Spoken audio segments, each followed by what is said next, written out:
जाएगा तो इसमें से 1000 से 1500 लोग इस आंदोलन में मारे जाएंगे।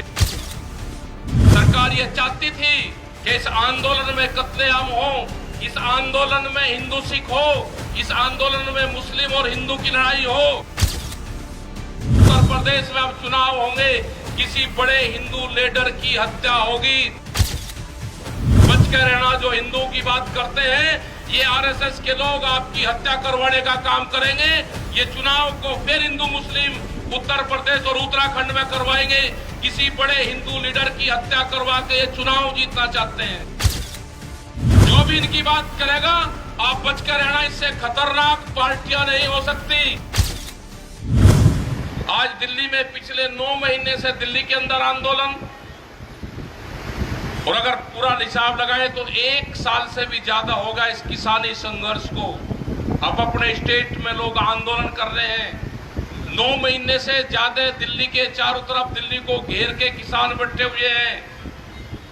अगर सरकार किसी पॉलिटिकल पार्टी की होती तो वह जरूर बातचीत करती।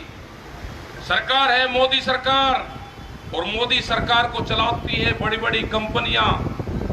उन कंपनियों के अधीन सरकार हो चुकी है। लेकिन इस किसान ने भी, जो जत्थेबंदी अब की बार हुई, ये किसान ने भी कर लिया। ये कसम खा ली किसान ने कि हम वापसी नहीं आएंगे जब तक ये 3 काले कानून वापसी नहीं होंगे, एमएसपी पे गारंटी कानून नहीं होगा। ये किसान दिल्ली को छोड़ के वापसी आने वाला नहीं है। ये तैयारी आपको सबको रखनी है।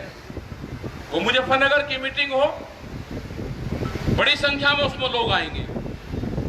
वो और जगह की भी मीटिंग हो, मिशन यूपी नहीं, मिशन देश चलाना पड़ेगा। पूरे किसानों के जत्थेबंदी, जो हमारे संयुक्त मोर्चा के लीडर हैं, वे पूरे देश भर में जाएंगे।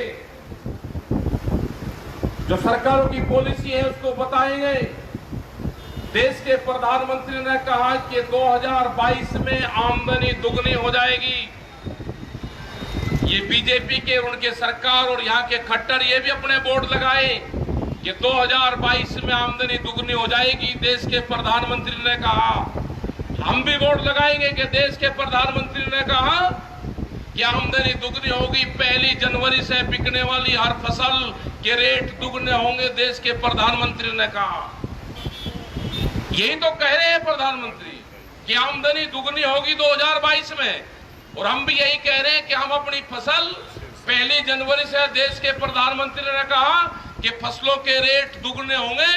हम जो कणक बेचते हैं उसका भाव 4000 रुपये क्विंटल होगा, जो जीरी बेचते हैं उसका भाव 3800 रुपये क्विंटल होगा, जो हम मूंग बेचते हैं उसका भाव 14000 रुपये क्विंटल होगा। ये देश के प्रधानमंत्री ने कहा। ये कहना पड़ेगा जब उनके लोग आपके बीच में गांव में आएंगे, ये प्रचार करना पड़ेगा कि या तो ये कहो कि देश का प्रधानमंत्री झूठ बोलता था, आप पार्टी छोड़ के किसानी आंदोलन में शामिल हो जाओ, और नहीं होते तो आप गांव छोड़ के जाओ। या तो पार्टी छोड़ो या गांव छोड़ो, एक चीज आपको छोड़नी पड़ेगी। दोनों चीज नहीं चलने की।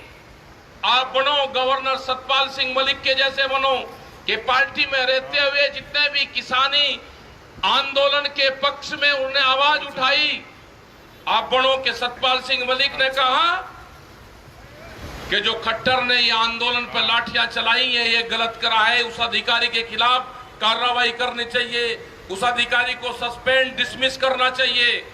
वो अधिकारी कोई और नहीं है, उस अधिकारी का चाचा आरएसएस में एक बड़े ओहदे पे है, वो आरएसएस की फैमिली से है।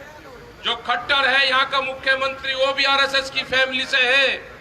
ये सरकारी तालिबान देश में घुस चुके हैं। ये सरकारी तालिबानों का पहला कमांडर करनाल की जमीन पे मिला है, आरएसएस का बंदा है और आईएएस अधिकारी बन चुका है। अगर हमको खालिस्तानी कहोगे तो हम आपको सरकारी तालिबानी कहेंगे।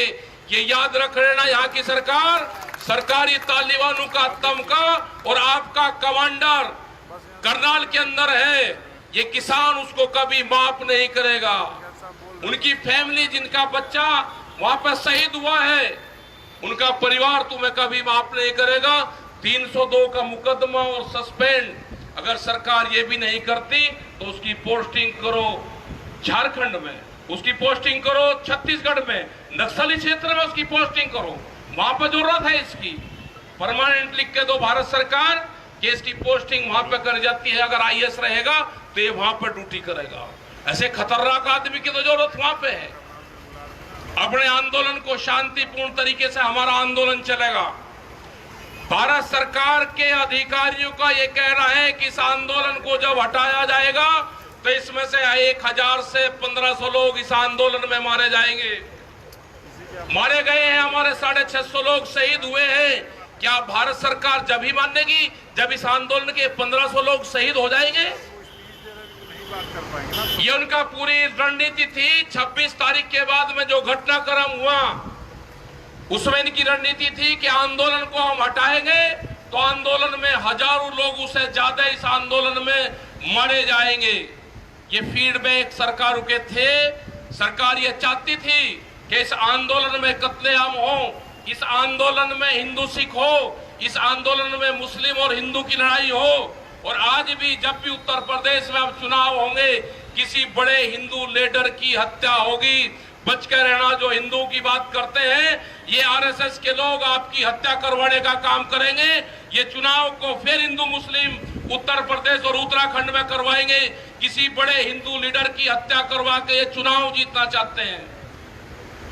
जो भी इनकी बात करेगा आप बचकर रहना। इससे खतरनाक पार्टियां नहीं हो सकती।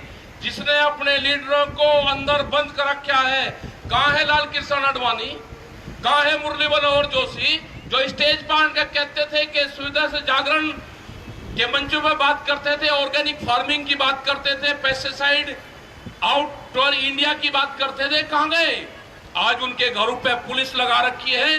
उनके घर के अंदर कोई प्रेस के लोग नहीं जा सकते।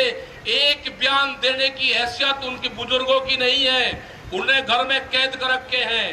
अंदर जिन्होंने पार्टी बनाई थी वे घरों के अंदर कैद है। ये बीजेपी के लोग ये कह रहे जी आप हमारी पार्टी, भाई तुम्हारी पार्टी का अपने नेताओं को छुटवाओ, पहले उनसे बयान दिलवाओ। इस किसान मोर्चे के संबंध में उनसे बयान दिलवाओ। आपके तो नेता कैद में है तो ये हमको या किसी को छोड़ देंगे? तो ये आपको ये आंदोलन तेज करने पड़ेंगे। अपने आंदोलन शांतिपूर्ण तरीके से करने पड़ेंगे। मुजफ्फरनगर की जो पंचायत है वह संयुक्त मोर्चे की पंचायत है और वहां पे कड़े निर्णय संयुक्त मोर्चे के फैसले वहां पे होंगे जो पूरे देश भर में लागू करेंगे। ये ना मोर्चा कमजोर है, ना देश का किसान कमजोर है, ना देश का नौजवान कमजोर है।